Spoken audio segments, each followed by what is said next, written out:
a dispute over an uninherited family home. Imagine losing the house your family has poured their blood, sweat, and tears into for decades. And not because of a bank foreclosure or some massive debt, but because of a single missing piece of paper from over 20 years ago. It's an absolute nightmare scenario, right? A lifetime of hard work just completely erased in an instant by a silent, invisible error from the past. And as you'll see in this explainer, the outcome of this case is anything but simple. We're looking at a truly devastating human reality today. We've got a diligent nephew who stands to lose his family's ancestral home, a place just filled with generations of memories. And the crazy part? He did absolutely everything right. I mean, he paid the taxes, he meticulously maintained the property, he was out there shoveling the heavy snow year after year. Yet, despite all of that unwavering dedication, he finds himself locked out by a rigid, 2-decade-old technicality that literally threatens to take everything away. So let's meet the real people at the heart of this story. The foundation of this family starts with Julia, the matriarch. She lived in a modest house with a small barn out back. She had 2 kids, a son named Robert and a daughter named Grace. And Grace is the mother of our main guy, Andrew.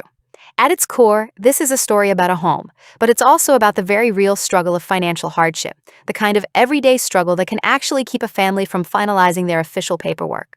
Now, what's really fascinating and tragic about this timeline is just how quickly things unravel. Back in 1986, Julia writes a will leaving everything to her son, Robert. In January 2001, sadly, Julia passes away. And then, just 1 year later, in January 2002, Robert also passes away. In that incredibly short, chaotic window of time, Robert never went down to the offices. He never actually filed the official paperwork to formally claim his inheritance. And that right there left a permanent missing link in the family chain.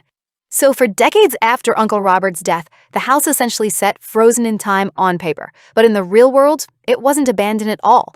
Andrew, the nephew, completely stepped up. He essentially became the undisputed emotional owner of the property. Year after year, he's out there shoveling the heavy winter snow, he's mowing the lawns on a sweltering summer heat, and he's paying the property taxes right out of his own pocket. He literally kept his family's legacy alive with his own bare hands, treating the home with the profound respect it really deserved. But okay, here is the pivot point where our story takes a really sharp turn. When Andrew finally tries to officially register the house in his own name so he can definitively claim it, he hits a massive bureaucratic wall. The ghost of 2002 is standing firmly in his way. Because Uncle Robert never officially registered that inheritance before he died, legally speaking, the property still belongs to the deceased grandmother, Julia. To fix this giant mess, Andrew has to legally prove that Robert implicitly accepted the house back then, just to connect the dots to his own claim today. The court did not focus on emotion. It asked one key legal question. Did Robert take undeniable actions to accept the inheritance before he died? Let's break down exactly how the law views this. In national property law, you can actually accept an inheritance silently without any paperwork through a concept called active acceptance. Basically, this means performing actions that only a true owner would do, which proves your implied intent to claim it. But listen, the highest legal precedents are incredibly strict here. Simply sleeping in a house or just staying there after the owner dies is absolutely not enough if you are already living there beforehand. You have to actively take charge and manage the estate. So to prove Robert acted like an owner, Andrew brings in his own family witness, Beatrice, to help him out. But man, her testimony ends up being a devastating backfire. She paints a picture of Uncle Robert as someone who was, in her exact words, quite naughty, loved to drink, and didn't work. Apparently, he was frequently intoxicated. And you can see where this is going, right? This evidence completely shatters the image of Robert as a responsible, active homeowner stepping up to claim and manage his estate.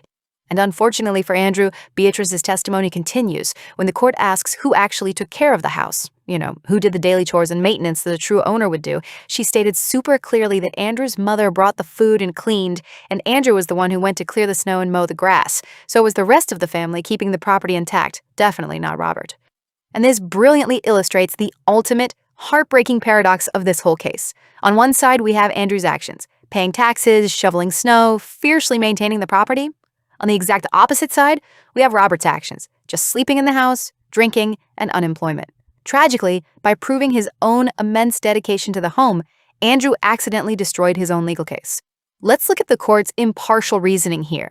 Andrew absolutely needed to prove that Robert performed the duties of an owner to establish that broken legal link, but the evidence presented actually proved the exact opposite.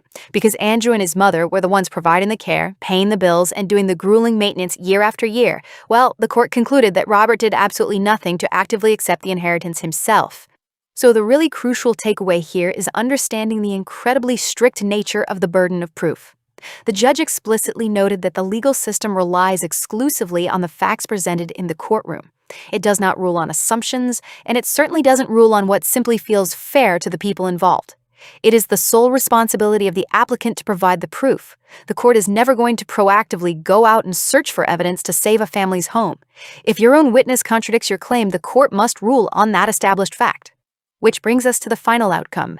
Andrew's application is entirely dismissed. He cannot legally claim the house. That broken link, it remains forever broken. And to add a final layer of just absolute bureaucratic coldness to this deep human tragedy, Andrew is ordered to pay the state's court costs, totaling exactly €37.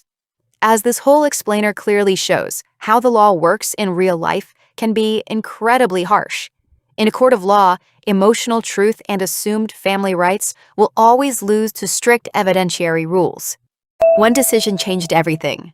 Watch the next case right here and subscribe for more real stories.